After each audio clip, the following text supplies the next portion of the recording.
Hello, and welcome to this video where we're going to be talking about some core concepts to be thinking about in terms of raising capital.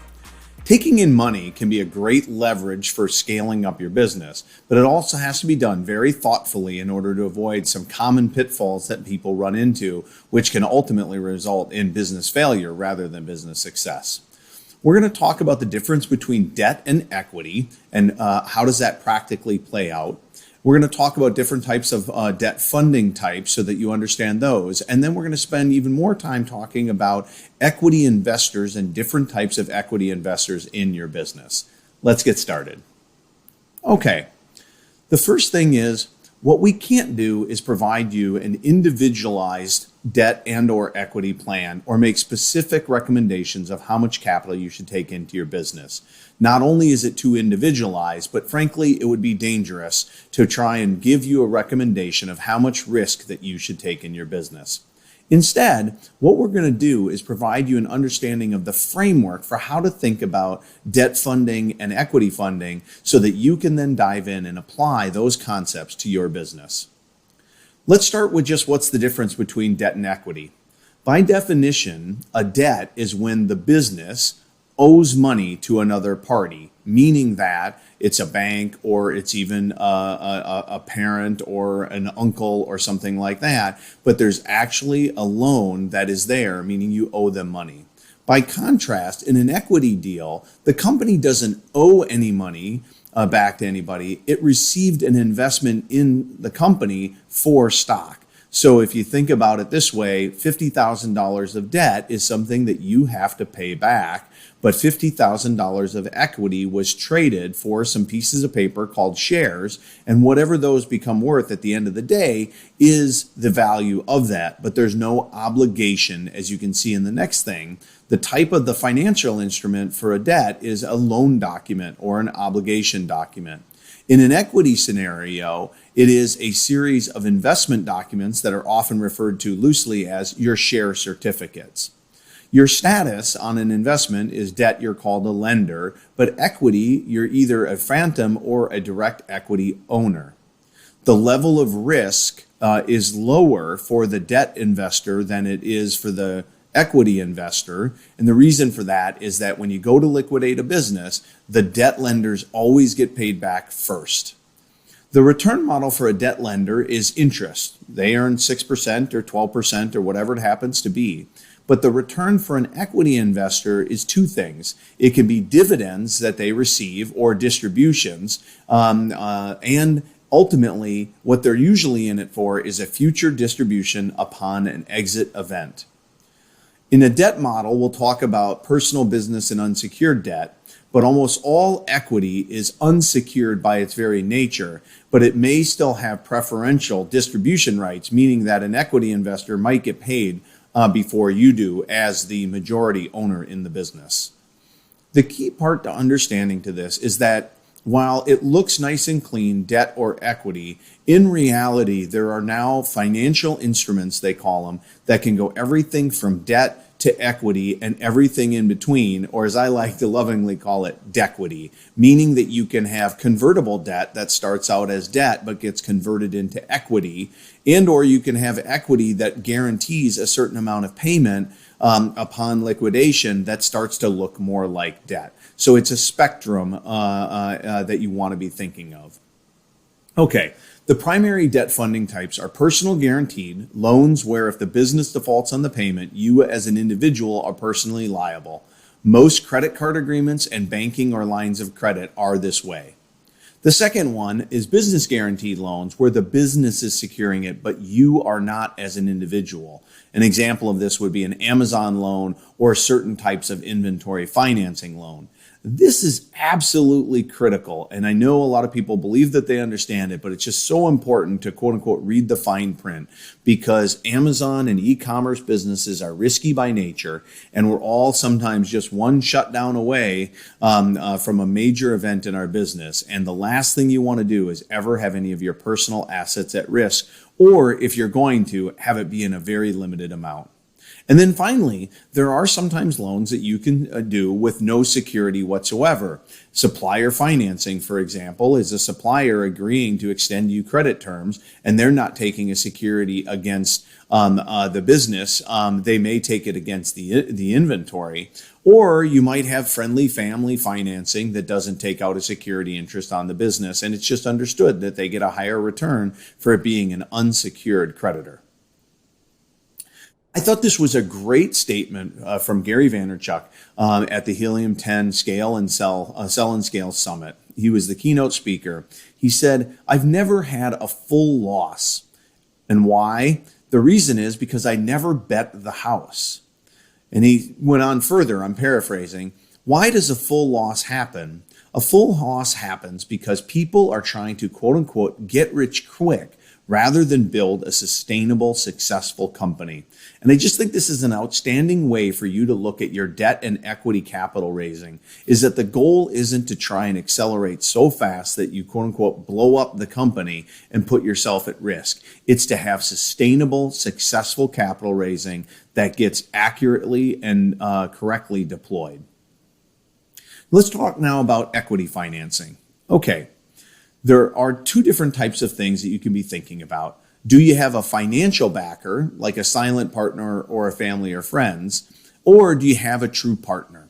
If you have a financial backer, the way to think about a financial backer is that they're much different than a strategic investor or a partner. So if somebody's putting in money, you have to understand, is it just money or is it money and some other capability? And then thirdly, you also may have equity level that you're designating to employees or team members inside the company. The typical model for a financial backer, if it's an equity financial backer, is that you want to keep them under 15% equity in the company.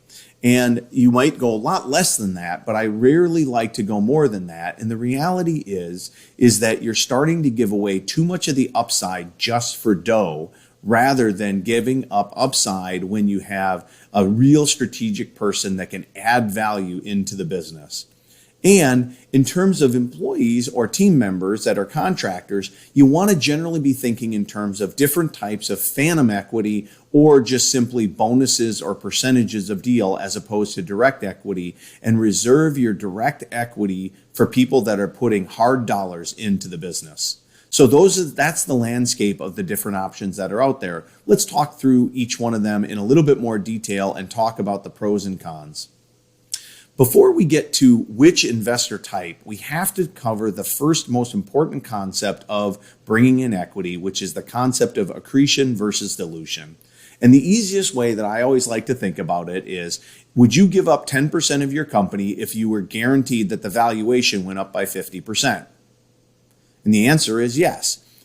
And then if I asked you the question, after you did that, would you give up another 10% of what was remaining? So if you had 100%, you gave up 10%, you'd have 90%, and it goes up 50%. Would you give up 10% of the 90% if you could do it again? And the answer is sort of yes into infinity, because every transaction you're doing is increasing your value more than what you're giving up.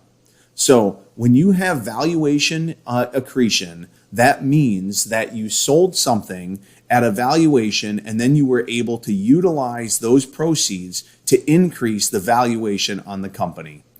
The critical point of this is that you're never going to know when you do an investment that it's guaranteed to be accretive. So you have to make sure that you've got all of your diligence in your planning so that you most likely increase the likelihood that it is.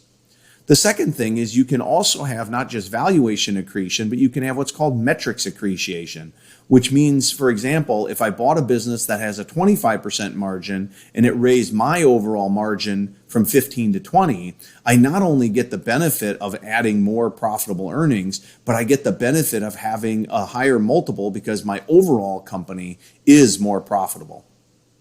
And then finally, you might have exit strategy accretion.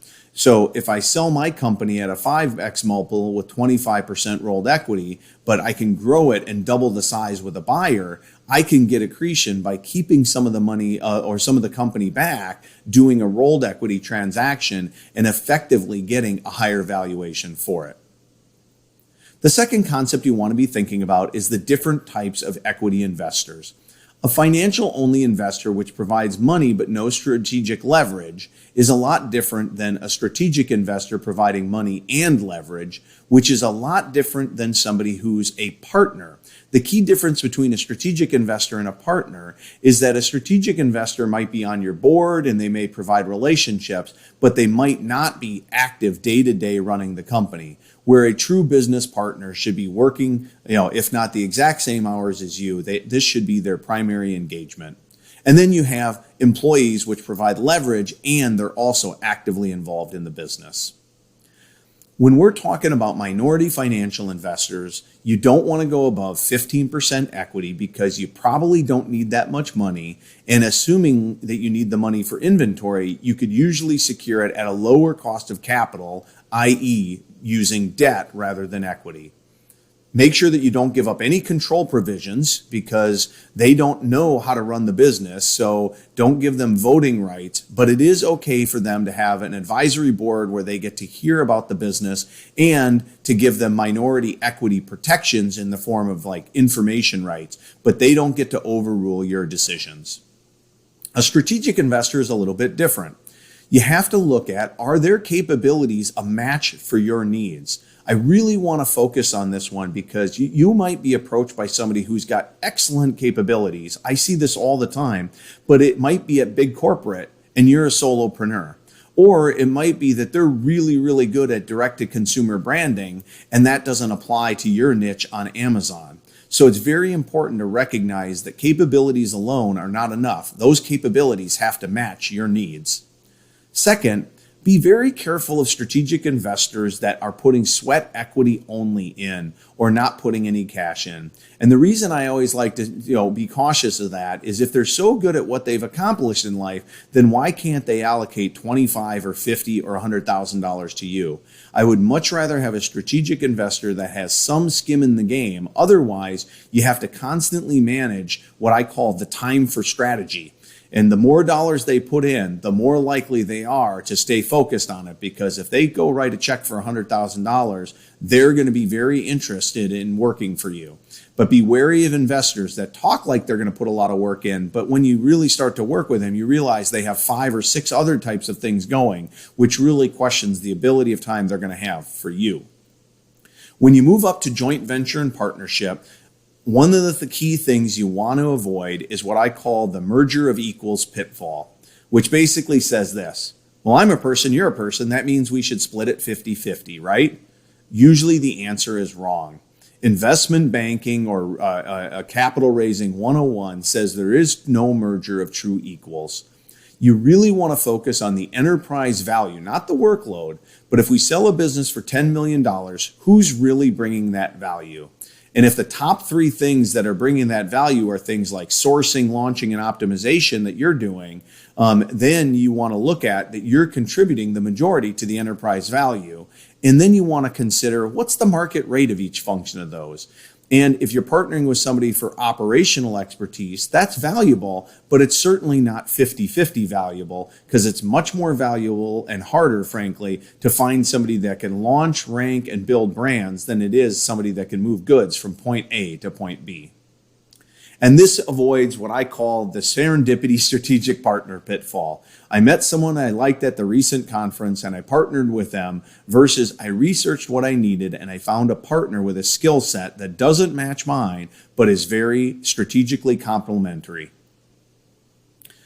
Finding the right capital partner, whether debt or equity, is possibly the most important decision that you can make about your business. So hopefully in this video, you've gotten some frameworks and some guardrails to think about all of the options and make sure you consider all of those options before selecting your debt or equity partners.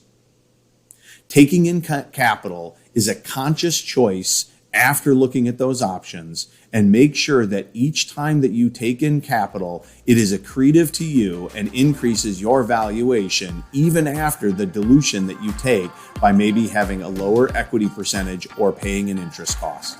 Thank you.